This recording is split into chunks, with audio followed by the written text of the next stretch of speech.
Well, my life in the old Singapore University was most memorable. It was a small campus with the average annual intake, if I'm not mistaken, about 1,500 students from all the faculties put together. The small number with this small campus provide you with the opportunity to interact closely to each other. We develop very personal kind of relationship to one another. You meet many people, not only from Singapore, but from Malaysia, from Indonesia, and other countries. So I think the smallness of the university at that time provide real opportunity for you to know each other and to understand human nature. So we develop very cohesive kind of groups. We enhance that kind of cohesive relationship. So you can understand when you all talk about gotong royong, we were all talking about working together as a team, understanding each other's expectation, inspiration, and aspirations together.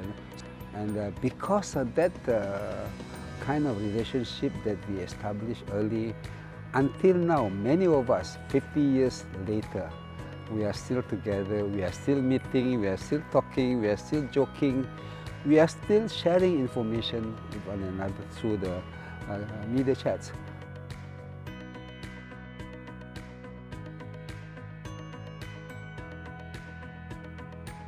Then I became a teacher, teaching in primary school before I applied for my study leave and went to the university to get the degree, went back to teaching, then resigning from teaching to join journalism, which is, I think, the best profession that ever come across. I could work 12, 14, 16 hours a day because of the excitement. Things were changing, people were coming with ideas. You are not just recording history at that time, you were actually activating the minds of the people on which direction to take in our nation building. Something which is quite important for Singapore at that time. We had just left Malaysia and we were left with nothing and we were struggling to build a nation. I became a journalist at that time when the nation building, the mindset setting is at the top of our priority. So I think journalism was to me the best, much best than becoming a parliamentarian or parliamentary secretary. With due respect to all my colleagues who are now in parliament,